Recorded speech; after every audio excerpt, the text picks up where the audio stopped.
dear participants, esteemed guests, dear colleagues. I'm very pleased to welcome you to the Tourism Naturally Online Symposium 2021 on behalf of the European Campus Rottal-Inn of the Deggendorf Institute of Technology, and also on behalf of the organizing team, Professor Katarina Wolczek, Verena Frank, Conference Manager, and Dimitrios Athanasopoulos. At the same time, we all regret that we cannot welcome you personally here at the European campus in Bavaria. It would have been a pleasure to show you how we are building an international campus with more than 1,000 students from 80 countries here in rural Bavaria, close to the border with Austria and the Czech Republic. The guiding themes of our campus are sustainability, health, and quality of life. We teach this in 8 study programs: tourism, health informatics, healthy and sustainable buildings, and engineering. We want to give our students not only professional education in their programs, but always point out their special responsibility for society and nature they have and they will have in their future positions. The European campus is located halfway between the Bavarian Forest National Park, you can see that behind me virtually, and the Alps, very close to the Bavarian Spas. So it is only logical that we deal with natural resources and their use in health tourism in our study programs and also in research projects. Forests, healing waters, and alpine spaces are the valuable natural resources that we must protect and use responsibly. With our Smart Tourism Lab, led by Professor Wolczek, we have the opportunity to explore how we can create unique experiences based on these natural resources that contribute to increasing the quality of life of locals and guests, and hopefully also help to develop nature tourism on a new level of quality and in a sustainable way. But now I don't want to keep you any longer. I'm looking forward to the keynotes and research presentations we may see today. I wish you an interesting, exciting, inspiring, and successful day. Thank you, Christian. So good morning, good afternoon, and good evening to all of you all over the world. It is with great pleasure that we finally hold our... Oh, no, really?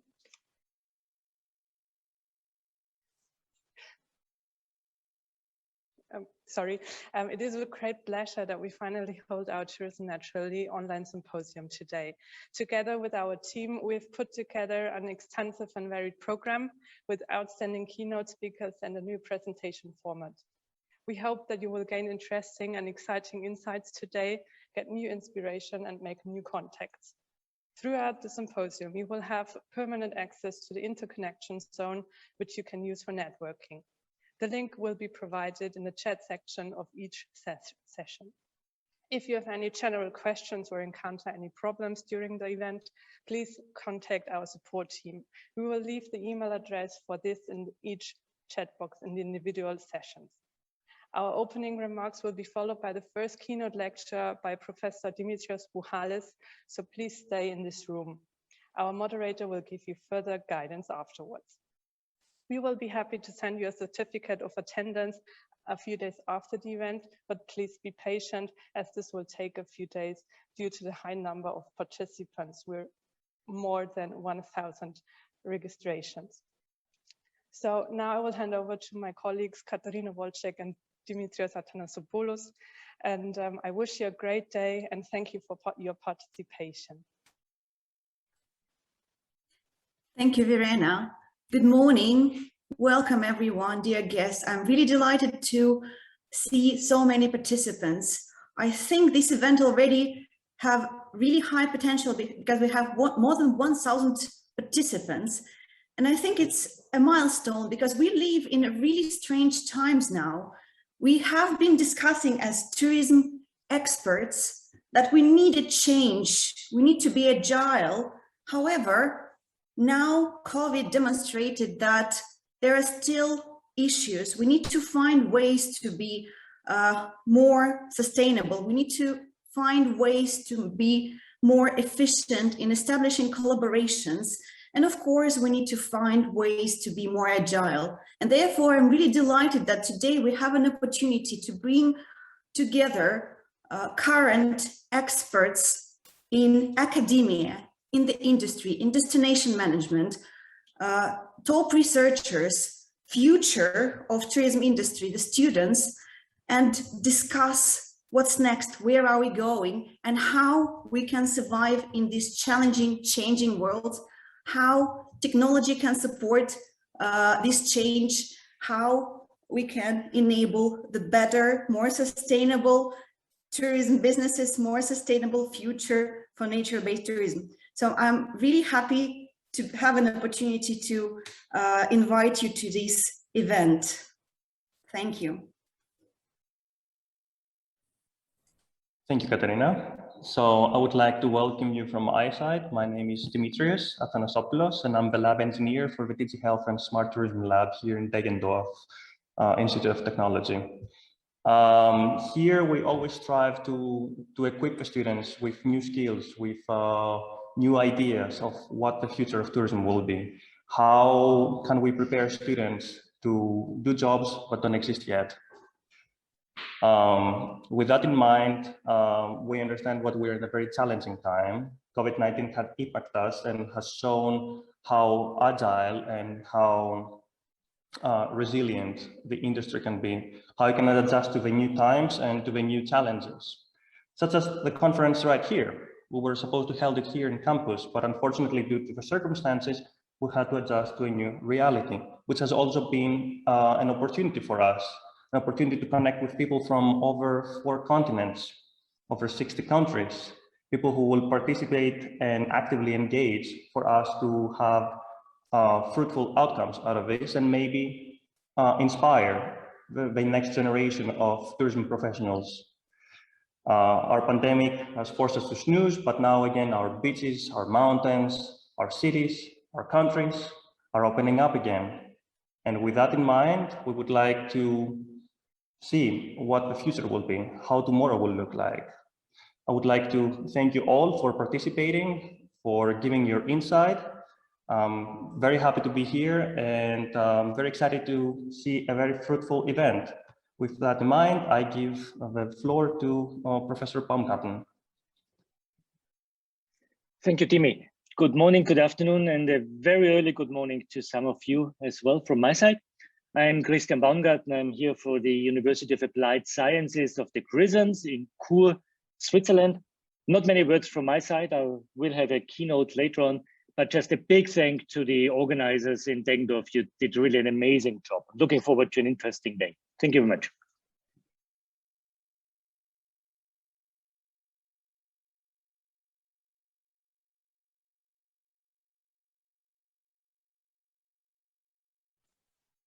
So, Federico, you also would like to say some opening words, right?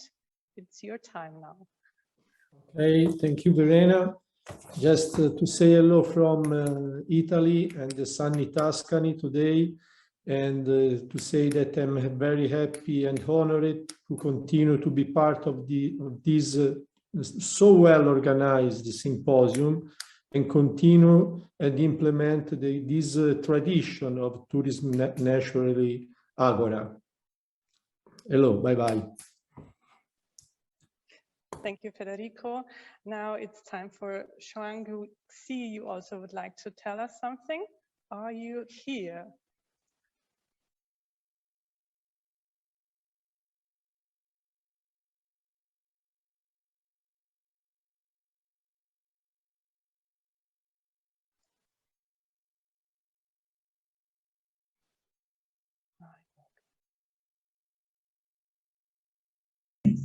Okay, Frank.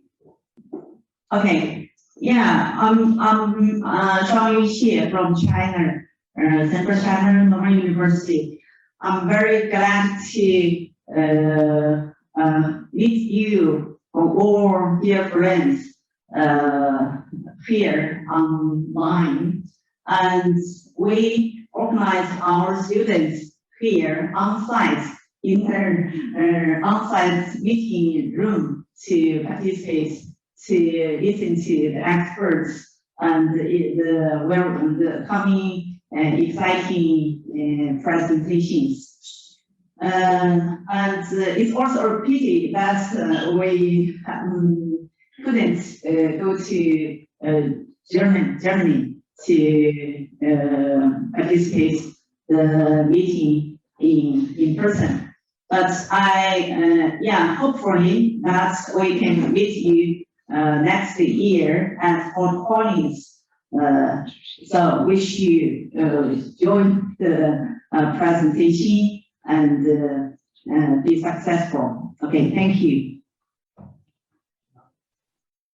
Thank you very much, everyone. And I now give the floor to Katerina to introduce our keynote speaker, Professor Dimitrios Buchales. Thank you. Enjoy. Thank you very much, Verena. Once again, welcome everyone.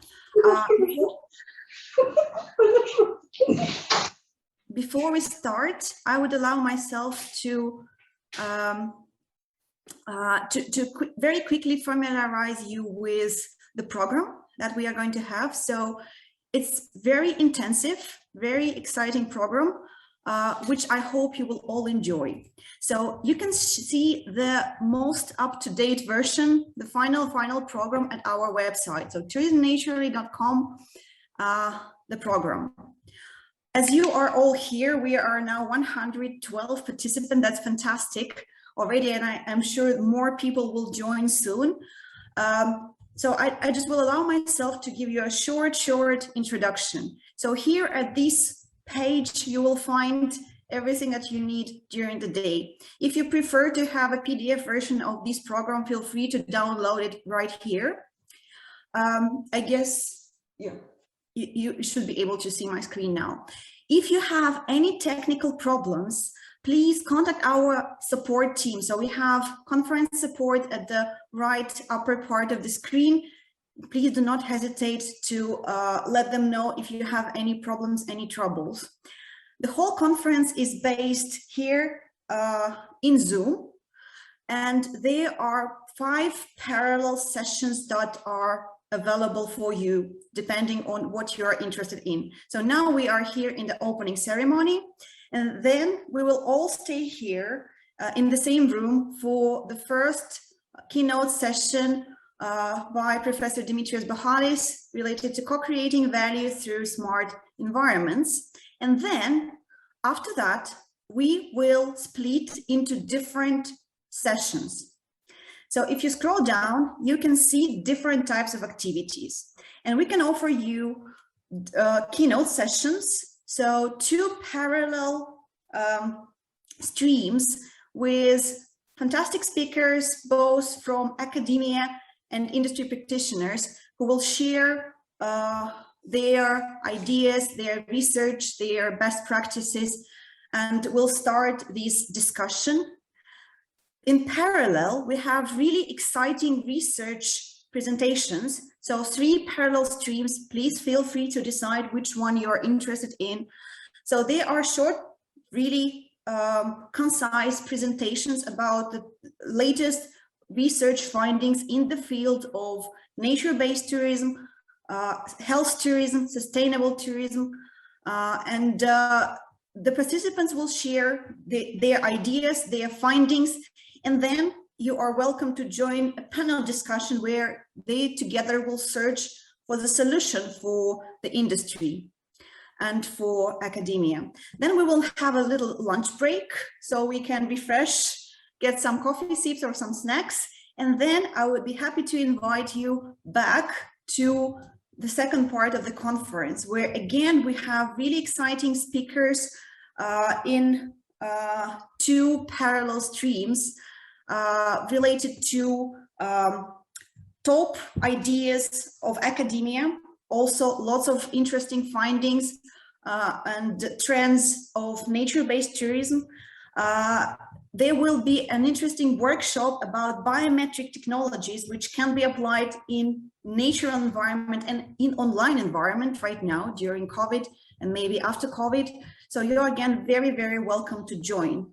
Then we will have a little bit of break again, and we will meet again in Resilience Auditorium for the last block of ideas, last keynote sessions, and then proceed to the end of our event. So the event is very intensive. There are lots of activities planned. I hope you all enjoy this event. In parallel, what we want to invite you, as unfortunately we cannot meet all together in person right now, there is additional Zoom room, which is called Interconnection Zone. It is simply open for the whole day for you to communicate. So if you want to discuss something with our keynote speakers or with researchers, you are more than welcome to go there and to additionally discuss those things. And of course, you are all very welcome to use the chat for the communication. So this is a little bit about our program and our plans for today. The program is intensive. The program includes lots of different types of activities. I really hope that you enjoy it. If you have any questions, any problems, you can see in the chat now our support emails. Please let us know if something doesn't work, if you have any questions, if you're not sure where to go and what to attend, please let us know. And at this point, as we are all now together, I'm delighted to see that there is almost 140 people already online. I would like to introduce our first keynote speaker.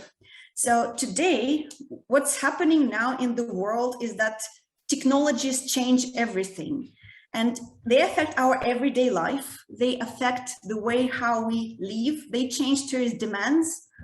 They create new fantastic opportunities for travel businesses and for destinations to create better tourist experience. However, they also shake the entire tourism industry in terms of creation of new jobs, automation, and we need to find better, more sustainable ways to run businesses. So I'm really delighted to have one of the leading academic experts in the world in destination management and smart tourism, who kindly agreed to share his research with us. Professor Dimitrios Buchales, the floor is yours. Thank you, Katerina. Wonderful to be with you this afternoon. I'm not sure if you can hear me. And it's fantastic to actually share some of my thoughts about what's happening in the world right now. It's a fantastic opportunity to see many good friends and to work with you, Katerina, and many other people. And I'd like to say thank you to the Four Seasons in Hong Kong, because they've done great things for me today to actually to be able to present from here and to share some of the presentation from their rooms. Let me see if I can get you to share my screen. But before I do that, I think everybody needs to recognize that this has been an extraordinary almost 2 years where we see the world changing and we see unprecedented challenges that we've got in many different places. And I think, if anything, tourism has been strengthened, because we've never seen before so many governments and so many international organizations understanding the importance of tourism.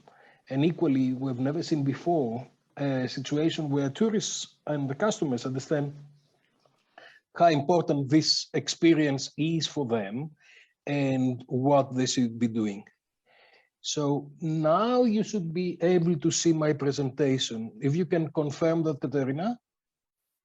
Yep. Thank you so much. So as Katerina said, I'm on sabbatical. I'm in Hong Kong Polytechnic University currently, and I'm spending a year in Hong Kong, working with colleagues here on a whole range of different projects, smart projects, that they are primarily focusing on restarting tourism, looking to the governance and the management of tourism through technology and ambient intelligence, and looking to how we can take things forward to the next stage. And many of you will know that I'm primarily managing the Tourism Review as Deggendorf chief, and a lot of the new developments that are happening and a lot of the new things that are coming in the developments are coming through the best publications that they are published in Tourism Review. I also the 400 days that were on lockdown, I spent a lot of time creating the Encyclopedia of Tourism Management and Marketing, and many of you were contributing to that, and hopefully we'll see this project coming into print in 2022. Many of you have been using material already that is on the website. And this is important because I'm constantly moving around and I'm meeting people here in Hong Kong, but also everywhere in the world. And I'm meeting a lot of people from destination management, and I'm meeting a lot of people from hotel chains. I just had lunch with some very important hotel managers, and I keep repeating to them, and they keep asking me how we can bring academia and industry together to address the major issues that we're facing globally in terms of how we are managing tourism and how we'll be able to restart tourism. For those of you who have been following me on social media, you'll probably know that in order to come to Hong Kong, I had to have 3 weeks of quarantine in a hotel room, plus 9 PCR tests. On top of all the other regulations. So this is the situation that we're facing, and we need to learn to do all of these things ourselves. Let me see if I can play this video. I probably need to stop sharing for a minute. I know how to do this. Hold on a second. I need to stop sharing for a minute. I'm not on my computer, so I need to learn how to do this on this computer. And then, because it's a fantastic, actually I shouldn't have done that because I could do it in a different way. Give me 1 second, I'll be back. Okay, I think I'm not gonna stop with that. You're gonna see that in mute for a minute, and then you have the address there, so you can see it later on YouTube. Okay, it's a fantastic. I will post the link right now to the chat. It's a fantastic video. Just do it after I finish because everybody will be looking to the video and not listening to me, right? So this is a fantastic video from Qantas and shows how important it is for all of us to travel. And I think it encapsulates the desire of people to travel and how important it is for all of us to travel. And shows the people going away to get married, people going back to Disneyland, and this is the father that he is going to go and meet his daughter. And I think that is an incredibly kind of thing. Now you should see the WTO screen, Katerina, can you confirm that? Yeah, so basically what happened in 2020, we lost 74% of the global customers. And that meant that a lot of people in different places had no food, no tourists, no food. This is in Ubud. And a lot of places, even in Hong Kong, you've got Stanley, you've got a lot of places where people are struggling to survive. You know, the conversations we have here is that if they have no tourists in Hong Kong, they need to rely on staycation. So they have to change totally their business models, and they need to operate with the local market, which the local market is not traveling so much, and that brought a whole range of different challenges. Now, this came yesterday from the barometer of the UNWTO and shows recovery. It shows a slow recovery, but still recovery. And we see with vaccinations, we see with masks, we see with distances, we see with all the different things that we've got some recovery. And that's really, really important. And I like to pay tribute to some people that they stood up. And despite the challenges, they've done a fantastic job. So this is the Panas restaurant in the Southeast London. that donated 100,000 meals to key workers during the pandemic. So this is a small restaurant that actually done that. And I think it really encapsulates the essence of solidarity, encapsulates how people need to raise to the challenge, and rather than complain of what has happened to them, to look into how can they contribute to society and what is that they can offer to society given the difficult circumstances. I came very early and I talked about humanity, solidarity, leadership, and resilience.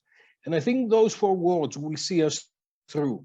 And I think it's quite often people see me as the person who is going to bring the technology, and the technology is going to save them. But I think it's much more important to actually look into how those things are coming into tourism and what tourism can do to society rather than what society can do for tourism. And it's absolutely critical that we identify what can we do in tourism for humanity, for solidarity, for leadership, and for resilience, and how we can go forward with that to develop tourism in the future.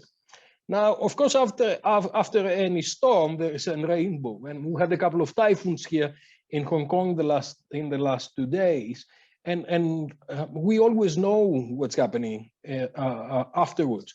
And we're very blessed in tourism because we can reignite tourism because the assets, in terms of the products, the branding, the co-creation, and the experience are still there. So the local residents can work with the tourists to co-create experiences based on differentiation and authenticity. But I think the conversation I'm having with a lot of people in industry all over the world is that we should not look to the past. We should look forward.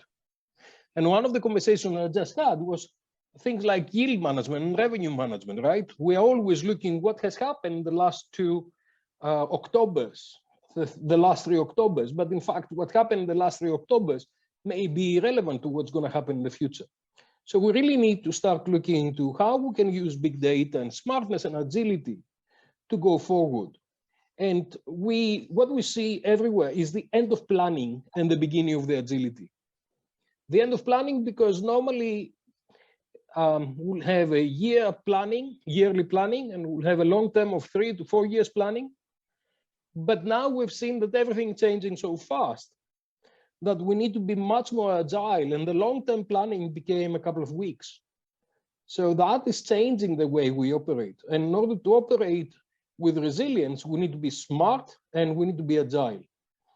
And of course, all you want is Greece, and I would say that, wouldn't I? But it looks like those places that they've been quite good in being proactive and reactive, and manage proactively their resources and reactively to the situations. They've been winning, especially during the crisis period, and they've improved their resilience. Greece is one of these examples that was quite good at managing the risk and operating with the different stakeholders in a way that they can produce appropriate services. And a lot of people went forward to that. So when you're looking to smart tourism, I think we really need to go a little bit back to basics and look into competitive advantage, destination differentiation, enhancement of reputation, and developing new business models based on innovation and investment that they're taking advantage of the resources that we have, and they optimize the resources we have got in order to benefit residents. And this is based on a paper I've done more than 20 years ago, but I'm still surprised how many destinations are not necessarily understanding these things, and how we need to go back to basics and understand what we're trying to do with that.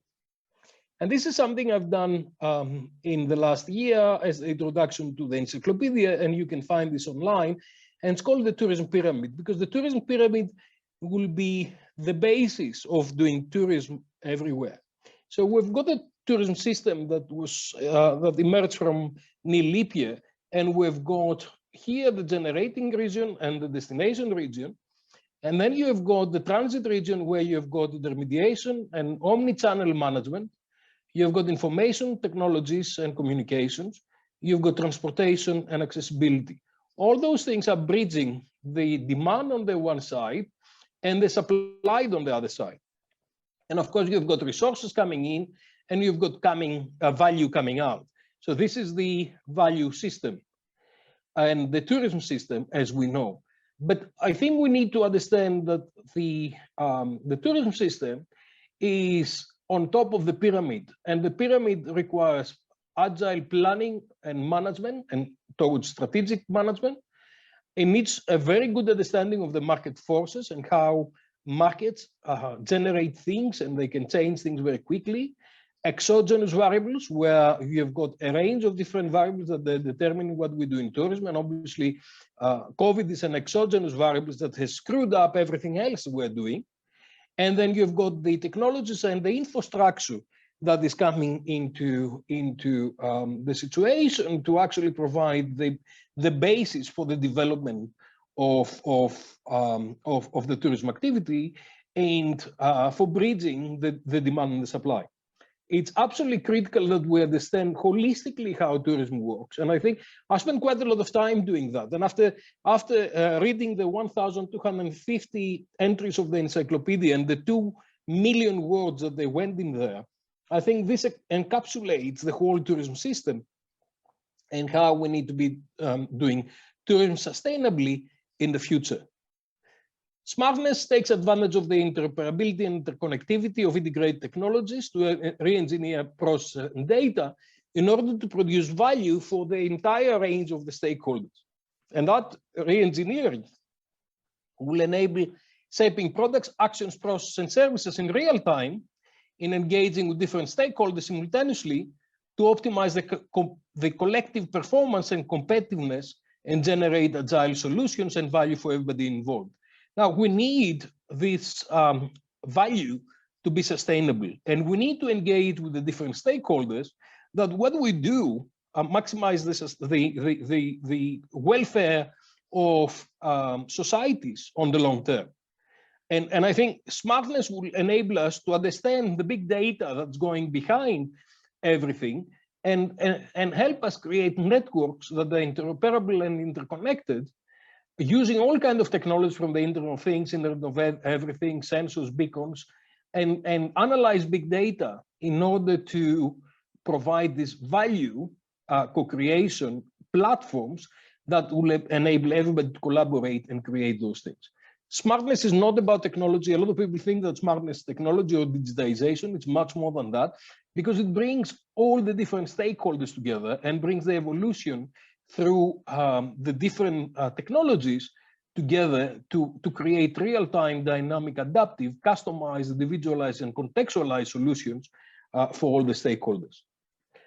And we need to understand the consumers, and this is something we've done with Daisy Fund, to look into how consumers, when they move into destinations, how do they communicate with the local communities and also with everybody else in their social circle. And we've seen that the consumers, as they are moving, they've got face-to-face social contacts, and also they've got online social contacts, and they're constantly communicating with everybody. So I'm currently at the Four Seasons. I just had meeting with several people, and then at the same time, I was communicating through my mobile phone with a whole range of people, partly with the organizers of this conference, with Katerina and different people, Elena, but also I was talking to friends for organizing things for this evening and for different things. So what we have is a consumer that's moving into this hybrid environment where they've got offline and offline communications dynamically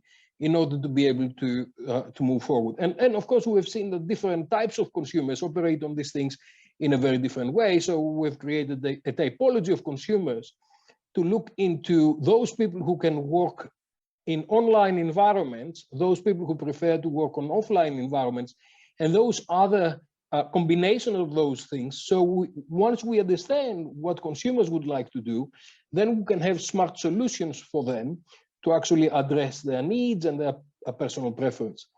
I talk about big data, and big data empower agility, and especially in volatile and time-sensitive industries like tourism, where we need to know so many things in order to be able to manage the big data in order to be able to manage all the different parameters that are coming into the context in order to create value. So in this paper, we've identified the different concepts and categories that are coming as input on big data towards co-creating agile solutions. And of course, there'll be a lot of smart solutions that I wouldn't have the time right now to talk about, but things like the autonomous vehicles and the drones and robotics and artificial intelligence and big data and all of those things are coming together to actually manage tourism in real time. And real-time agility is something, and ambient intelligence is things that they're going to bring us forward. And I've created the concept of nowness. And nowness is when you are looking to all the different bits of the context, including the location-based, the mentions, the hashtags, the sentiment analysis, the trending topics, the keyword tracking, the competitors, and all of those things that are happening in real time. And you understand, where am I now? What am I doing? What is my needs? And how can I address my needs? And I think this is really critical in co-creating value, and especially in places where you've got natural environments that they need special care. Because if you understand the nature of the special care that the natural environments require, then you create solutions that are addressing the conditions in that particular context. So, for example, in Greece, you've got careta turtles that for a period of time, they're reproducing. So you really need to be very careful for that period of time on what you're doing on the beach. But in other places, there may be different sensitivities. And so what you need to do is you need to address the sensitivities in different places at different times and understand what is the context now and why is that critical. I think when you look at it from a tourist management marketing point of view, you understand that nowness is data-driven, it's consumer-centric, it enhances experiences in real time and supports co-creation. And it does that by driving instant gratification. Now, traditionally, on strategic management, you have got price differentiation or product differentiation.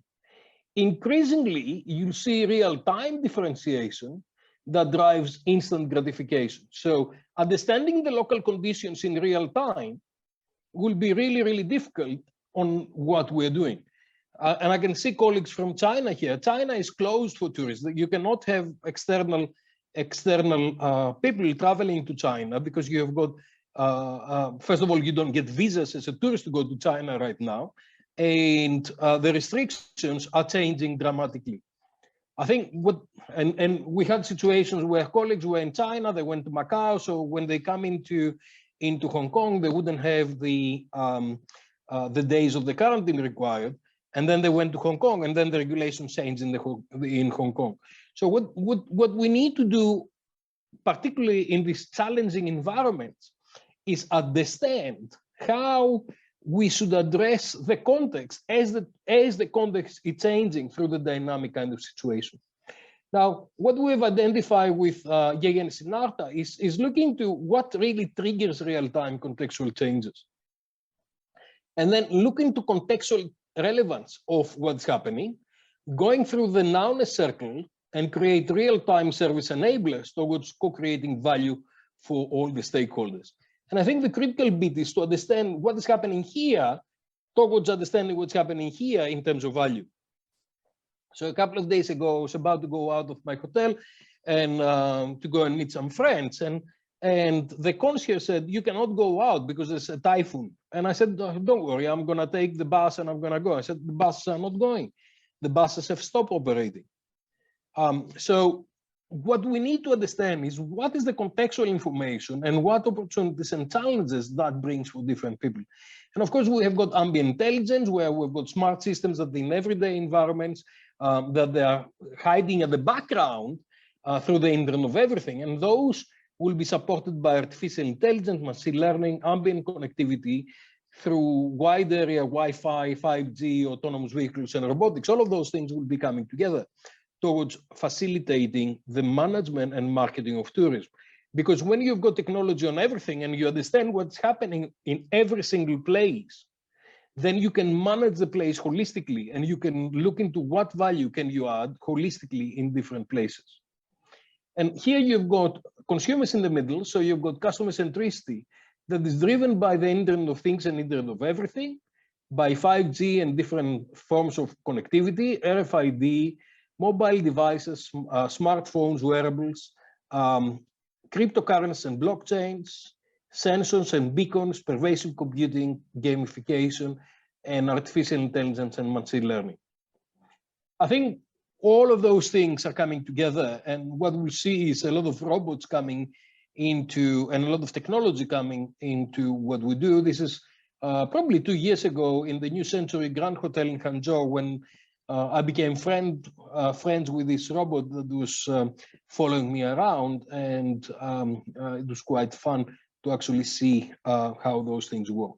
Now, I know I packed a lot of information on this. This a range of publications that we've done the last 4 or 5 years that support all the things that I've been talking about, and I encourage you to have a look because you can see all the different bits on there. And there's the gamification book that we just brought out with Fei Zhu on gamification for tourism that looks into how you can take advantage of gamification for supporting a lot of the things that we said: value co-creation, real-time agile product development, and value for consumers.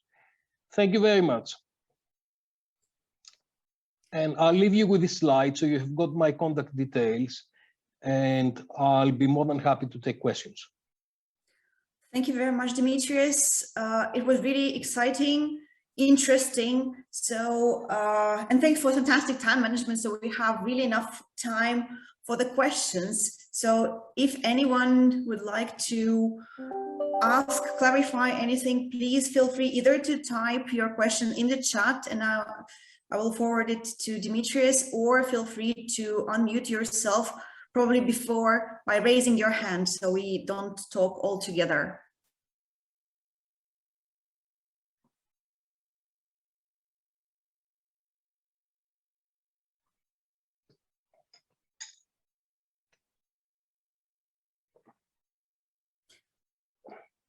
Meanwhile, while we're waiting for the first questions, as you can see, we are recording this keynote session, so we will share it online with you for those who want to have a look once again, for those who want to catch up with the most recent publications in the topic of smart tourism. We have a first question. I'm sorry, I cannot see the whole surname. I can see name Sophie. Yes. I have a question because Dimitrios was talking about different knowledge from different business area. And I was wondering if one way of mixing tourism with new technologies, especially when we are talking about slow tourism, environment, and so on. Some places like hotels or places where you can have you can enjoy yourself could be a place where you can learn how to use new and future technology to save the environment, for example, to save water, or to learn how to cook, a new way of cooking to save products and vegetables and fruit and so on. And if that could happen, how could it be? Because I think that we need to be taught new things to prepare the future and to save the environment as well. But we need to learn how to do that with the best people and the best research So holidays and Sure. could be a way to do so. I think that's an interesting question, Sophie. In a way, what we need to do is educate people when they're going through the tourism destinations and the different resources about the resources the resources they consume, and make them aware of their environmental footprint. And I think technology is very important on all those things for measuring things. So we need to measure, for example, how much water you are spending on your shower, and to compare it with someone else who is the local population. We need to look into what is your environmental footprint, and also we need to we can project, you know, if you're going hiking, where are you going to go hiking and what your impact will be, in the sense that, you know, there are areas that they are of environmental concern and they've got environmental sensitivities, while other areas may not be. So I think you're right. We, as part of the travel experience, we will be in a way able to educate people and support people to engage with their environment and see what can they return back to society.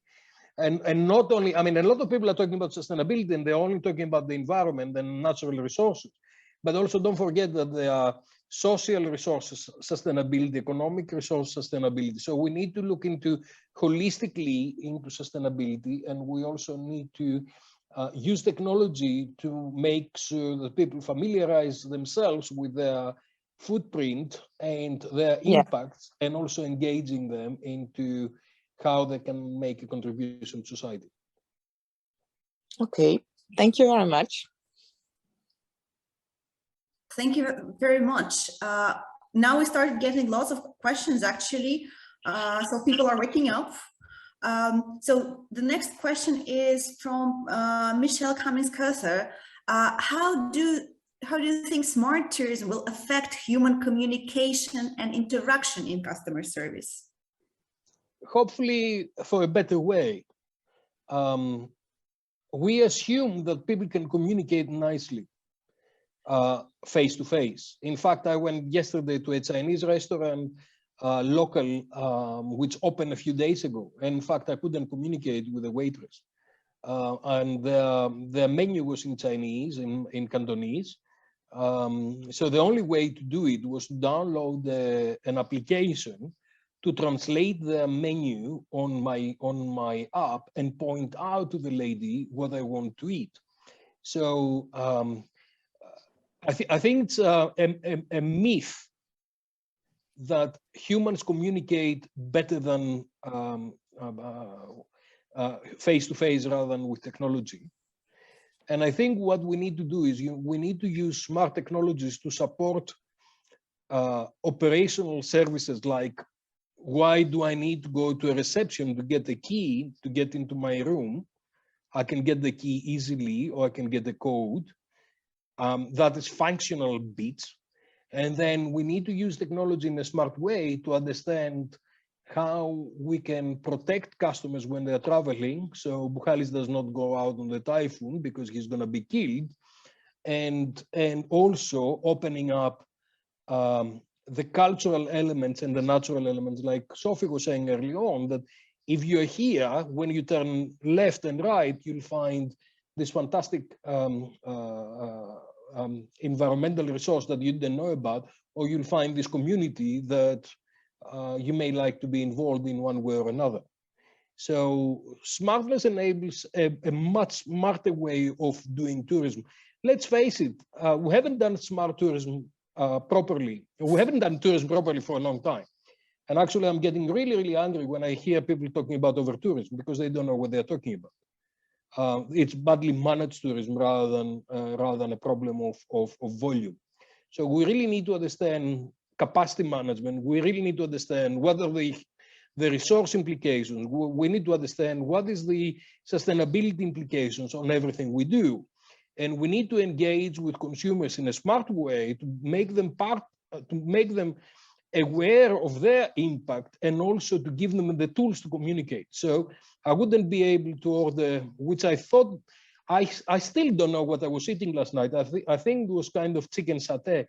grilled chicken kind of sticks, but I'm not 100% sure. But that's what the technology said. But without the technology, I wouldn't be able to order and I wouldn't be able to function.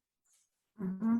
Thank you. And the next logical question comes from Brian Breidenbach. So does artificial intelligence or smart tourism technology threaten tourism authenticity? What do you think? That's an interesting one. First of all, what is authenticity? And do we assume that people like authentic things? Who told you that people like authentic things? If I give you authentic Chinese food, you're not going to be able to eat it. It's chicken feet. Okay. If I take you to a chicken fight in Indonesia, you're not going to be able to see it because it's very brutal. And if I take you to a bullfight in Spain, you'll hate it.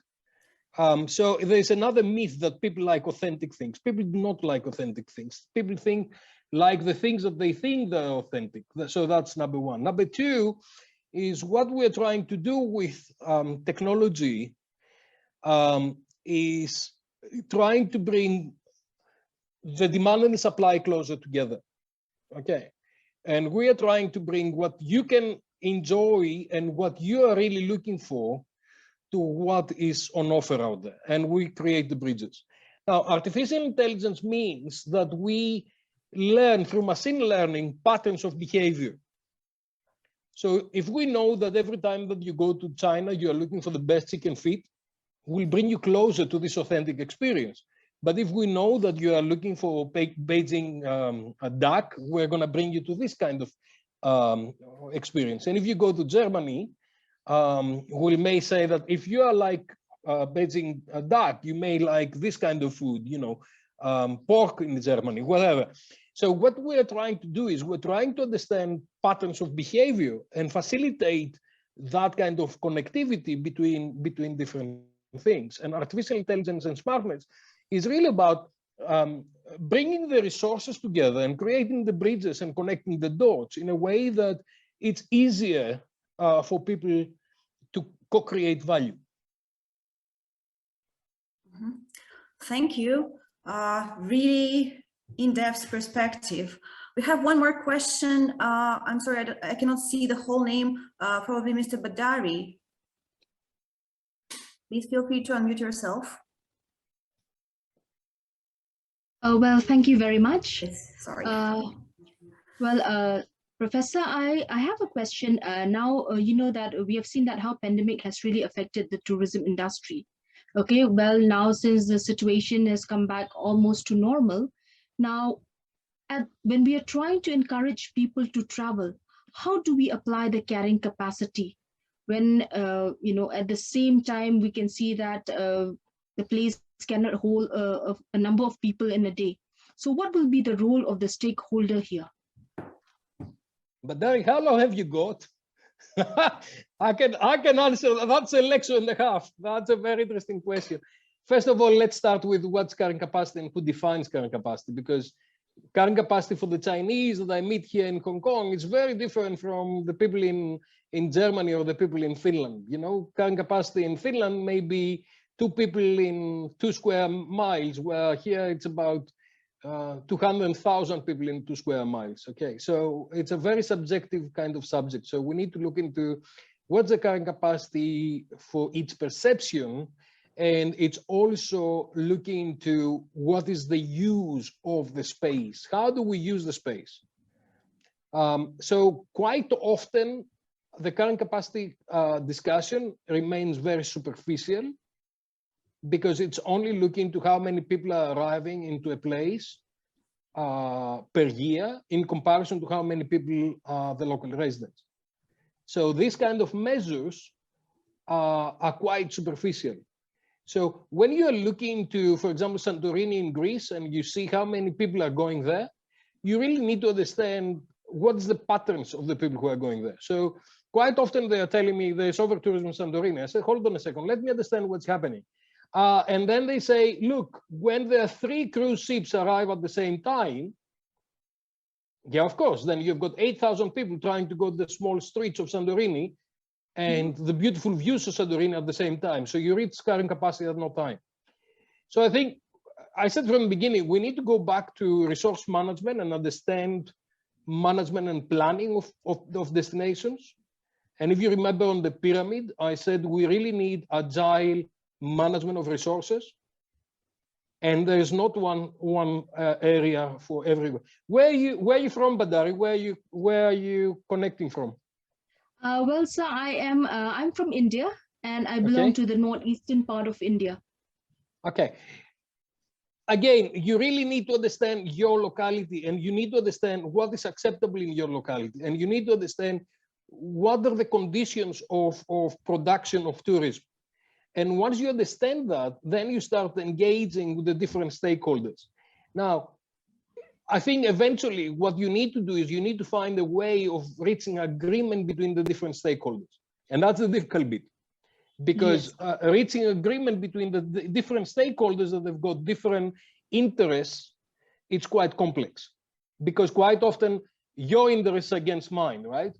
So I may like to sell a lot of tourists coming to my area, but you like to have very few. But I think somehow the government, the politician, the planning authorities need to come together and agree those things and have an understanding that unless you have got a situation where agreement can be reached, then people are not going to have a pleasurable experience. They're not going to have a transformational experience as far as consumers are concerned, and the local guys are not going to be happy. And then this is a short-term tourism development kind of planning, because what's going to happen is that there are going to be conflicts. And the minute that you've got conflicts between locals and tourists, that's the end of the tourism industry, because people do not like to go into places that they're creating conflict. I think this is the opportunity for the researchers to come forward, and those of you who are doing research in tourism, you really need to look into your locality and understand what are the different interests, what are the sensitivities, what's the sustainability issues, what are the things that we really need to look at, and what are the critical indicators. So people are saying to me, what smartness can do for you? But I say, what are the indicators that you are looking at?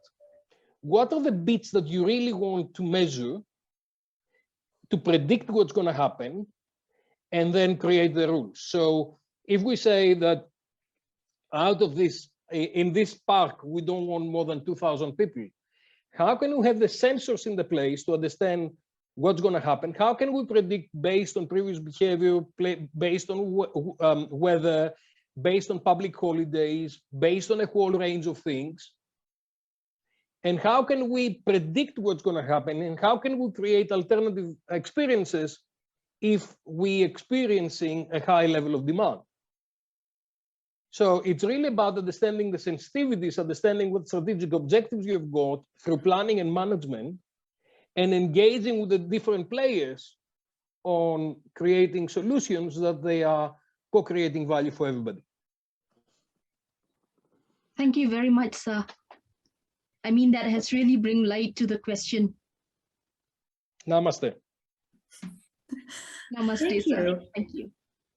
Thank you very much. And I'm delighted to see that actually in the chat, we already started having a discussion about that. So the next question is, yes, we know that, and we have just discussed, Dimitrios, you have just highlighted how smart tourism can potentially create these more sustainable, environmentally friendly, sustainable businesses, sustainable destination and management. So how can this happen? How can these all opportunities reach businesses? For example, hotel real estate development, cruise liners, how to communicate these? The stakeholders, they need to be around the table. They need to be around the table and they need to be part of the agreement. And we, you know, everybody, the conversation I had just before lunch was really about how can we take advantage of the situation we've got and how the context is changing our situation. I think the most critical thing is bring everybody, all the stakeholders around the table and start planning. And you may say to the cruise operators, okay, you're not going to go into Venice, but I'm going to create an alternative port for you and then I'm going to facilitate the transportation in order to co-create value for everybody who is involved. So it's not us and them. You know, what I hear a lot in sustainability conference and people on greening is things that they are totally unrealistic. And it's basically, they are very patronizing in the sense that we would like everybody else to do what we would like everybody else to do. But that's not what's going to happen. What needs to happen is connecting the different stakeholders and agree a way forward that maximizes the benefits and the value for everybody on the longer term. That's what sustainability is about. It's not about preserving environment.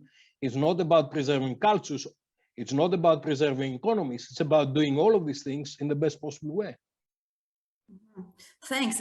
And there is actually a question from Michael Angel in the chat. So should this happen right now during this pandemic time? Should these links between smartness, sustainability, green practices happen urgently around the world right now, or shall it be more slow evolution? I think everything needs to happen yesterday. I'm very impatient for those of you who know me. But I think the pandemic gave us an opportunity to actually pause for a minute and think very carefully what we want. But be very, very careful with what's happening. What was happening is that all the sustainability people came up and they start saying, okay, we had a lot of tourists before. That's a fantastic opportunity to kick the tourists out. And we didn't like over-tourism, so we need to have under-tourism. So God gave them all the under-tourism of the world, and they said, deal with under-tourism now and come back and tell me what you really want. And I think it's critical to understand that we really need agreement around the table on the long term. The time is now, the time was yesterday, and the time is now to come around and have a discussion. Having said that, I think we need to recognize a couple of things. I think a lot of societies around the world, they are absolutely desperate to bring tourists back. And I hear from colleagues in Bali, in Kenya, in Spain, in Portugal, in Chile, everywhere in the world. And they say, Professor, please bring us tourists back. And that will create the opposite pressure. And the pressure will be, let's go back to as many people as possible. And I think that's a reality because people are getting hungry. I was on the Greek islands this summer and people were relieved to see tourists back, because if you don't understand it, and many people in academia do not necessarily understand what is the issues in the industry, you find that people are desperate to bring money back and to bring their livelihood back. So it's a little bit of difficult time to actually contain people, but also I think it's the most important time that we come around the table and we have agreement. Because if we don't do it now, there's no better time to do it. We need to bring everybody around the table now and have a conversation and agree what we would like to do. Because in a way, tourism has paused and we have the opportunity to do it now. Having said that, what we see in places where they're reopening, especially in China, where they reopen in domestic tourism, is that there's what we call tourism revenge. So people are going back to do double the traveling that they were doing before, because after so many months of being enclosed to places, you really want to recover some of this time. And it's not only for less of travel. Don't forget that people are traveling for visiting friends, families. They've got business trips. You've got all kinds of travel. So there'll be a rebound of travel that my prediction will be much, much stronger. And I think that's the opportunity to actually engage in conversations now to create limits, create strategies, policies in order to make sure that the value is co-created for everybody. Thank you. Yeah, that makes perfect sense. And we have the time for the last question. I think, yeah, we have one hand raised from Infinix hot number 6. I love your name, Infinix hot number 6.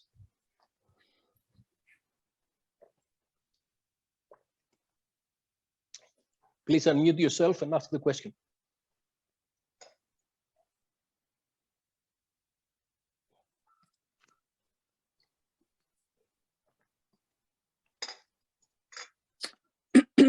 We cannot hear you in Phoenix, and we can hear you, Sophie. So I think we've got a problem here.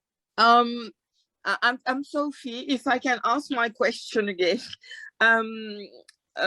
regarding what you just said, among all the stakeholders, who do you think have the real power to bring everyone around the table about the question about recovery and how to get an agreement on how to deal with the new COVID organization of tourism? It depends on your location, Sophie. In some places it's governments. In some places it's governments. In some other places it's much more participatory. In Great Britain, you have got local authorities that they are bringing together development plans, and they bring all the stakeholders together. But the local councils and the regional councils are in a way empowered in the UK. Okay, thank you very much. Thank you. In Phoenix, do you still have the question? We cannot hear you. Please type it, and Katerina is going to relay it. So, but unfortunately, we are running out of time. It was fantastic to have almost 30 minutes of Q&A. Thank you very much, Dimitrios, for that. If anyone has questions, please feel free to get in touch with Dimitrios. He is in social media.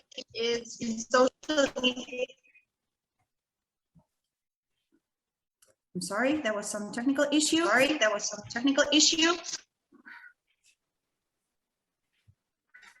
All right. So at this point, unfortunately, we have to switch to the next sessions. Dimitrios, thank you so much. We wish you fantastic experience in Hong Kong. Hopefully, no typhoons anymore. Dear guests, I would like to invite you now to the next session. So I will just try to briefly introduce you. So we have really interesting program, and now you have opportunities to either join the Resilience Auditorium, where we will have our keynote, Transformational Processes to More Sustainable Tourism. Or if you're interested in traditional knowledge in management of natural environment, please, you're very welcomed at Innovation Auditorium. Or feel free to join one of our research tracks related to tourism in general, to nature-based tourism, and to health tourism. They are in Vitality Hall, in Destination Earth Hall, and Sustainability Hall. I hope that you enjoy the program. See you soon.